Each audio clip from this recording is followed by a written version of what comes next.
It's late September, and in Missouri, it's a beautiful day. The weather has turned cooler. It's a long sleeve shirt type of a day. And the leaves are starting to fall from the trees. And I decided to use this day to change my summer clothes in my closet to my winter clothes. And the only good thing about this year so far is that I've had 2 summers. So here's my beautiful dressage coat. You have no idea how depressed I am seeing it sitting in my closet this way. I used to sew a lot of my clothes. This is a caped gown with feathers that I made in New Zealand. Here's a halter dress that I made, like a gown. Here's a Saidi dress that I haven't worn in a couple of years.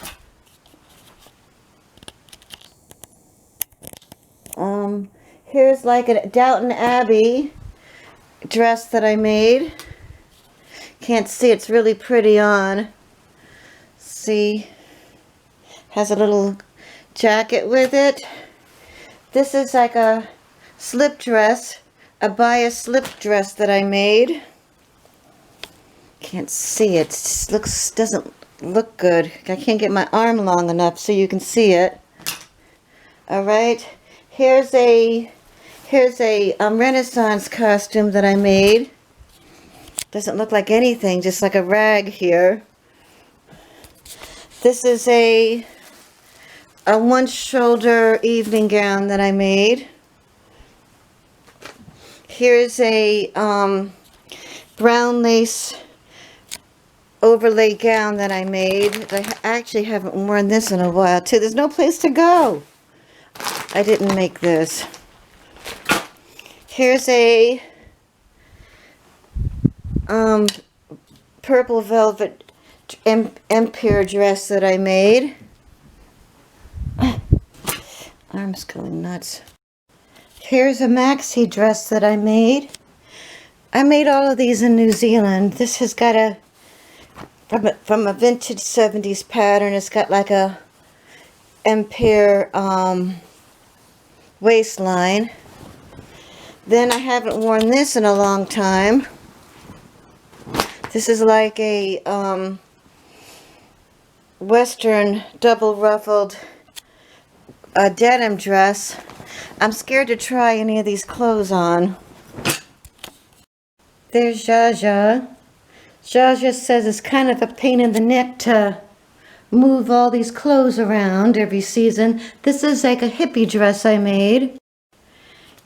Here's a bias floral dress that I made. Sort of like a 90s dress. You lay the pattern out on the bias of the fabric. I made this dress summer. I made this dress, but junky fabric from the Spotlight in New Zealand, and it faded already. I made this here, sort of like a, I don't know, what, Victorian maybe? Victorian. This is another halter dress I made.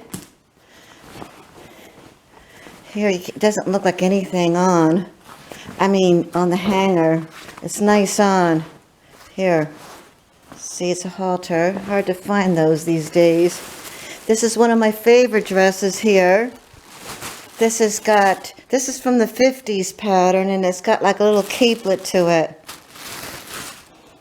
This looks really, really pretty on. Here's another 50s dress I made. See, it's got these little box pleats here. And I put the bodice on the diagonal. And I made this Gunny Sacks type dress, which I know does not fit me anymore. There was so much detail that went into this dress. And I maybe wore it once. And then I made this dress with the giant, can you see? The giant angel wings with the ruffles on the end.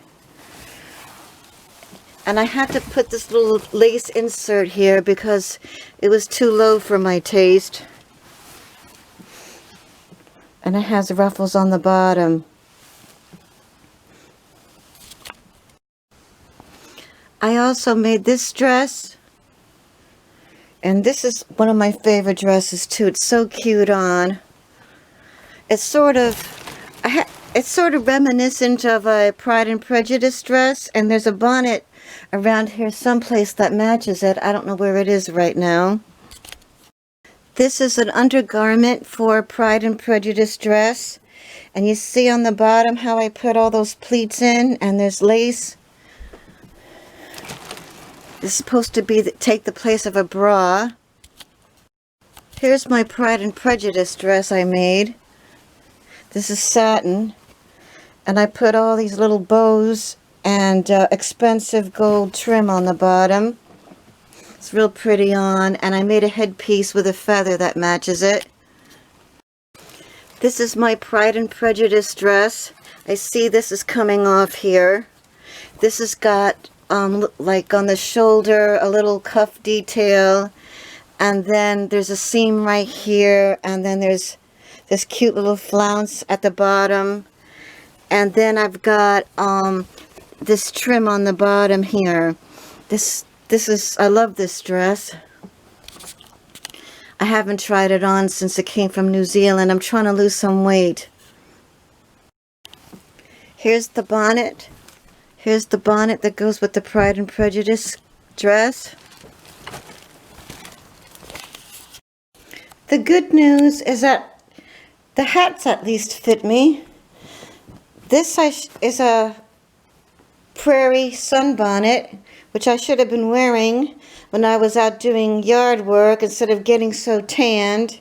This actually was quite a bit of work. Here is a like a 18th century hat, like from the Pride and Prejudice. That was another pain in the neck to make. I'll never do that again. And here's some hats here. This a little Renaissance beret, kind of wrinkled up right now. And here is a fur wrap and a so I got horses in here. You see that? This is a fur hat that made in Kaikoui, New Zealand, like if I was walking down Fifth Avenue.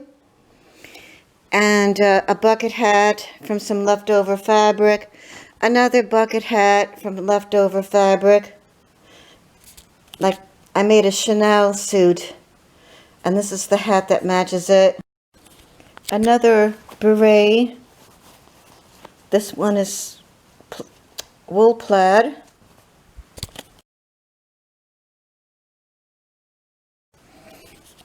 I bought this coat brand new in West Plains, Missouri, because it was so cold. Has a little hood. I haven't worn it yet. Maybe one day I wore it. Because when I came here on March 13th, and the minute that I got out of the plane in Springfield, Missouri, I couldn't help myself. The very first thing I said was, "Shit, it's cold." And at the Alton Op Shop, I bought this shearling St. John's Bay, see? $3. It's like new. Oops, I just got my shirt caught in it. See how beautiful?